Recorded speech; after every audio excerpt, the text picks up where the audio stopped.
नमस्कार मित्रों, मैं राकेश अचल। आज आपसे मैं बेटाइम बात कर रहा हूँ। बुंदेलखंडी में से कहते हैं कुटाइम, यानी जब बातचीत का सही समय नहीं होता है तो उसको कुटाइम कहते हैं।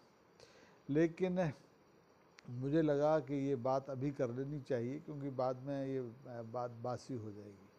हम इस देश की राजनीति में बरसों से, जब से कांग्रेस का लंबे समय तक शासन रहा, एक शब्द सुनते आए हैं विपक्ष की ओर से, जिसका नाम है तुष्टीकरण। कांग्रेस पर हमेशा से ये आरोप रहा है कि वो अल्पसंख्यकों का तुष्टीकरण करती आई है, और उसी वजह से आज देश के हालात बहुत ज़्यादा ख़राब हो गए हैं।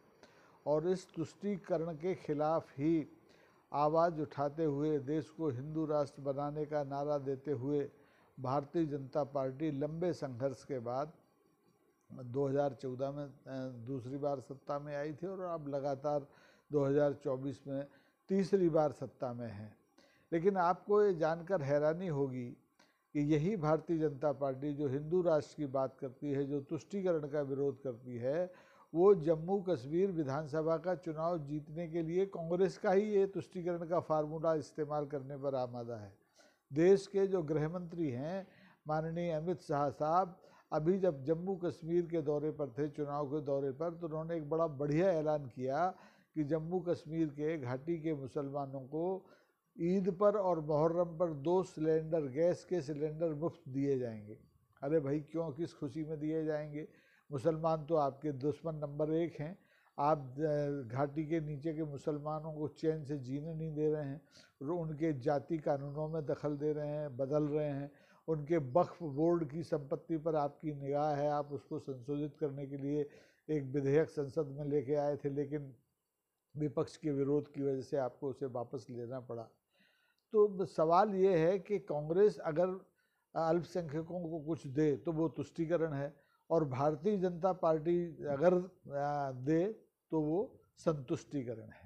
तो ये देखिए, राजनीति में जो भी हो, चाहे कांग्रेसी हो, चाहे भाजपाई हो, चाहे वामपंथी हो, चाहे समाजवादी हो, सबका पहला मकसद है सत्ता।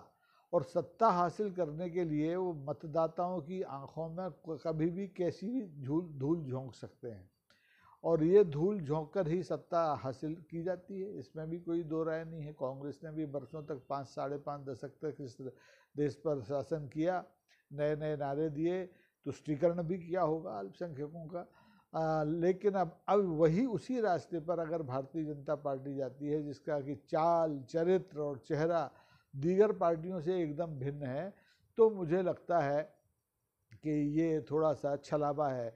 देश के हिंदू मतदाताओं को इस बारे में सोचना चाहिए कि उसका जो ठेकेदार पार्टी है, धर्म की ठेकेदार जो पार्टी है, हिंदू धर्म की जो धर्म ध्वजा उठाने वाली पार्टी है, वो भी मुसलमानों का घाटी में जाके तुष्टीकरण कर रही है। अगर उसमें जरा भी नैतिक बल था, भारतीय जनता पार्टी में है, तो उसके गृह मंत्री को अल्पसंख्यक मतदाताओं के बीच में इस तरह का फ्री वीज, जिसको कहते हैं ना, मुफ्त का माल, माले मुफ्त दिले बेरहम, लेकिन सत्ता किसी भी तरह से हासिल होनी चाहिए, ये नहीं करना चाहिए था। मैं इसका विरोध नहीं करता। मैं तो कहता हूँ आप जो जहाँ जिसको फ्री वीज देना है दो, क्योंकि कौन सा आपके पिताजी का कमाया हुआ माल है? ये जनता का टैक्स का पैसा है, भारत सरकार का पैसा है। और जो गरीब हैं, जो ज़रूरतमंद हैं, जिनके पास रोज़गार नहीं है और सरकार की कमजोरी की वजह से रोज़गार नहीं है, उन्हें इस तरह की सुविधाएं दी जानी चाहिए। उसमें मुसलमान और हिंदू देखने की ज़रूरत नहीं है। अगर कांग्रेस ये करती रही है तो मेरे ख्याल से वोट के लिए करती रही है, और आज भारतीय जनता पार्टी भी अगर ये कर रही है तो वोट के लिए ही कर रही है। यानी कोई भी राजनीतिक दल दूध का धुला नहीं है। जनता को बेवकूफ़ बनाने के अलावा उसके पास कोई काम नहीं है। भारतीय जनता पार्टी इधर एक तरफ आप देखें कि नीचे घाटी के नीचे देखें, जो हिंदी पट्टी है, वहाँ कल तक बुलडोज़र लिए खड़ी रहती थी इन्हीं अल्पसंख्यकों के खिलाफ। कोई भी मामला हो, हत्या, बलात्कार, लूट चोरी, कोई सा भी मामला अल्पसंख्यक के खिलाफ आया नहीं कि वो सरकारों के बुलडोज़र, डबल इंजन की सरकारों के बुलडोज़र उनकी संपत्ति पर, स्थावर संपत्ति को तोड़ने, तहस नहस करने के लिए दौड़ पड़ते थे। ये तो भला हो माननीय सर्वोच्च न्यायालय का कि उसने इस बुलडोज़र संहिता पर फिलहाल हमेशा के लिए रोक लगा दी है। तो अब माननीय सुप्रीम कोर्ट दरअसल क्या है कि कुछ चीज़ों पर तो रोक लगा सकती है, लेकिन हर चीज़ पर नहीं लगा सकती। अब ये जो तुष्टीकरण का औजार है, जिसमें कि आप अल्पसंख्यकों को तरह तरह के लुभावने प्रलोभन देते हैं, वादे करते हैं, इस पर सुप्रीम कोर्ट कैसे रोक लगाए? इस पर रोक लगाने के लिए तो हमें अपना जन प्रतिनिधित्व कानून ही बदलना पड़ेगा। हमें अपने केंद्रीय चुनाव आयोग को नख और जो दंत हैं वापस देने पड़ेंगे, ताकि वो चलते चुनाव में इस तरह की घोषणाओं पर रोक लगा सके। और जो लोग इस तरह की घोषणाएं करते हैं, उन लोगों को चुनाव के लायक, माने चुनाव के लायक न समझे, अयोग्य ठहरा दे।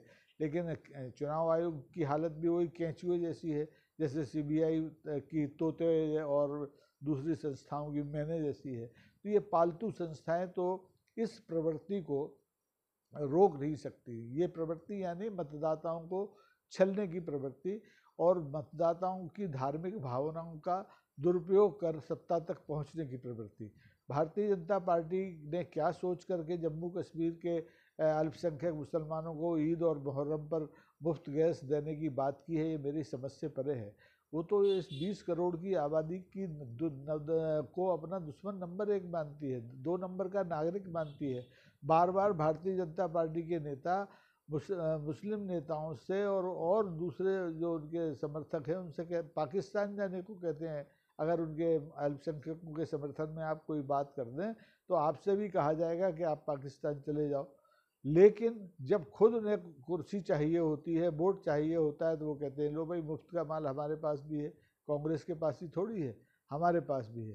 कांग्रेस देखिए, इस बार कांग्रेस नेशनल कॉन्फ्रेंस और जो वहाँ की महमूदा मुफ्ती की जो पार्टी है, वो दूसरे मुद्दों पर सत्ता में आना चाहती है। धारा 370 की वापसी का मुद्दा है, जम्मू कश्मीर को पुनः राज्य का दर्जा वापस दिलाने का मुद्दा है। लेकिन भारतीय जनता पार्टी इन मुद्दों से हटके वो इधर नारा लगाती कि हम 370 किसी भी हालत में लगने ही नहीं देंगे, चाहे कुछ हो जाए, लेकिन अल्पसंख्यकों को हम ईद पर और मुहर्रम पर मुफ्त का गैस सिलेंडर ज़रूर दे देंगे। तो ये एक दोगली राजनीति का सबसे ताज़ा उदाहरण है। दोगली राजनीति तो आपको हर जगह देखने को मिल जाएगी, कांग्रेस में भी मिल जाएगी, टीडीपी में भी मिल जाएगी, जेडीयू में भी मिल जाएगी, आरजेडी में भी मिल जाएगी, समाजवादी पार्टी में भी मिल जाएगी। जहाँ जिस पार्टी की सरकार है वो दोगली राजनीति करती है। क्योंकि अगर पार्टियाँ ये दोगली राजनीति ना करें तो कुर्सी पर रह नहीं सकती। कुर्सी पर आप एक रंग का कपड़ा पहन करके सत्ता में बने नहीं रह सकते। आप अगर भगवा धारण करते हैं तो आपको उधर हरे रंग का भी सम्मान करना पड़ता है। आप देख रहे हैं ना हमारे देश में राजनीति कितनी विचित्र है। हाँ, इधर अमेरिका में माननीय प्रधानमंत्री कहते हैं कि हम किसी के खिलाफ नहीं हैं, और हिंदुस्तान में उन्हीं की पार्टी के नेता कहते हैं कि हमें अल्पसंख्यकों को बिल्कुल जिस ढंग से वो चाहते हैं उस ढंग से जीने नहीं देंगे। हम उनके धार्मिक कानूनों में भी दखल देंगे, हम उनका वक्फ बोर्ड भी तोड़ देंगे, उसमें अपने लोगों को बिठाएंगे। हम उनको अजान जो लाउड स्पीकर लगाकर दी जाती थी उस पर रोक लगा देंगे। और हमारे राणे जो नौजवान राणे हैं वो तो जाने क्या क्या कहते हैं, और भगवानी मालिक है उनका। तो ऐसे में ये मौका है कि भारत का मतदाता, केवल जम्मू कश्मीर का ही नहीं पूरे देश का मतदाता, अपने जो तथाकथित हितैषी राजनीतिक दल हैं उनके चरित्र को, चाल को और चेहरे को देखे। कांग्रेस को तो भारतीय जनता पार्टी खुद बेनकाब करने में पिछले 11 साल से लगी हुई है। वो तो कांग्रेस विहीन भारत चाहती है, लेकिन दुर्भाग्य से ऐसा हो नहीं पा रहा, क्योंकि भारत का जो लोकतांत्रिक चरित्र है वो बहुलवादी है। वहाँ बहुत सी भाषाएं हैं, बहुत सी संस्कृतियां हैं, बहुत सी बोलियां हैं और बहुत से राजनीतिक दल हैं। तो वहाँ एक दल का काम नहीं चलता। लेकिन भारतीय जनता पार्टी जिस ढंग से कांग्रेस की तर्ज पर अल्पसंख्यकों के तुष्टीकरण करने के लिए मजबूर हो गई है, उस पर हमें ज़रूर गौर करना चाहिए, घाटी के बाहर भी, घाटी के अंदर भी, घाटी के नीचे भी। क्योंकि ये उस राजनीतिक दल के चरित्र को उजागर करने वाली घटना है, उजागर करने वाला कदम है, जो कि नागपुर से संचालित होता है। एक विशेष प्रशिक्षण के, विशेष मानसिकता के लोग जहाँ तैयार होते हैं। कांग्रेस के पास ऐसी कोई फैक्ट्री दुर्भाग्य से नहीं है या सौभाग्य से नहीं है, ये वो जाने।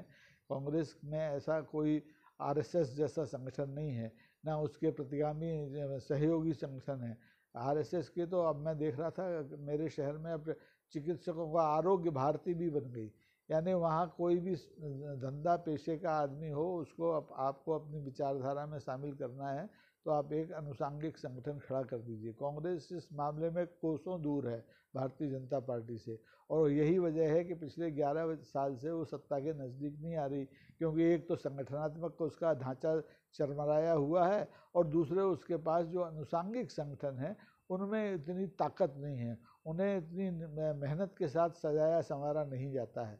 तो ठीक है, सब दलों का अपना अपना तरीका है, मैं उस पर नहीं जाना चाहता, लेकिन मुझे ये बात बड़ी विचित्र लगी कि शुद्ध हिंदू राष्ट्र बनाने का नारा देने वाली भारतीय जनता पार्टी जम्मू कश्मीर में जाकर के अल्पसंख्यकों को ईद और मुहर्रम पर मुफ्त में गैस देने का वादा करे।